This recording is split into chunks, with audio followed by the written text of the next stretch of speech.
In this video, I'm going to show you how to use Excel to make a couple common types of graphs or charts, and I'll show you how to fix some common mistakes.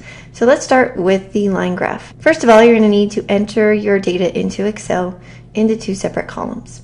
Then you'll need to highlight your data, and you'll need to go to the Insert ribbon.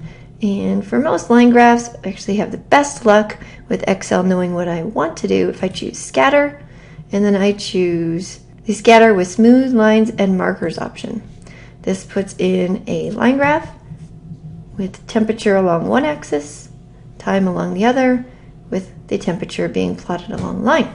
However, many of us view this as a line graph, and if you had selected from your data, from the Insert menu, a line graph, I show you what you get here. You actually get a set of data with both of your lines plotted, when really what I want is time increasing along this axis along the bottom, and temperature being shown as the time increased. So if you want to use the line graph option, here is how you can set time to be your horizontal axis. Simply right click on your chart and choose Select Data.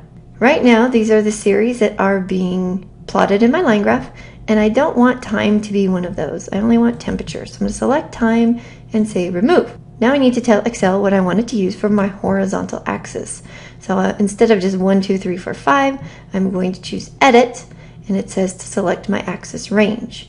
I'm just going to select my data right over here from my values that I've entered and choose OK.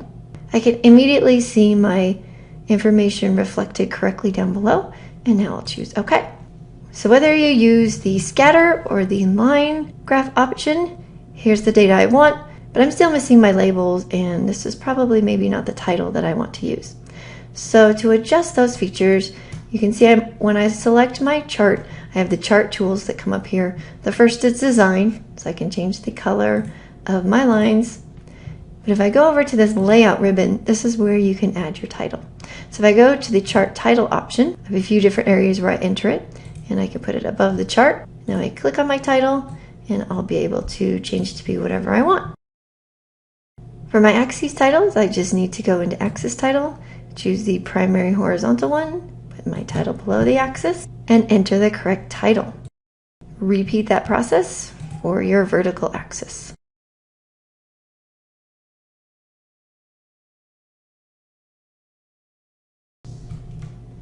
Once you have everything labeled correctly, you're probably going to want to move your data chart or graph over to Microsoft Word to accompany your lab write-up.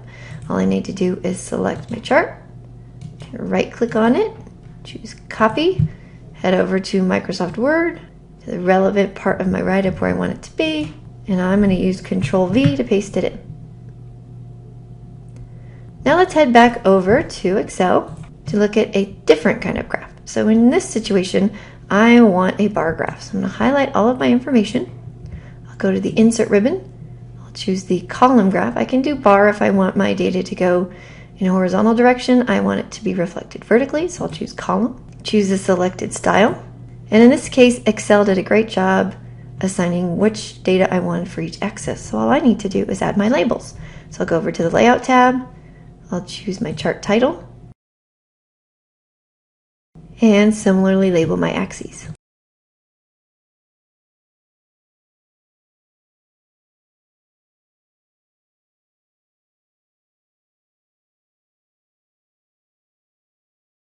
Once again, do a quick copy and paste to incorporate your chart or graph into your lab write-up. And that's how you use Excel to easily make those charts and graphs for your lab write-ups.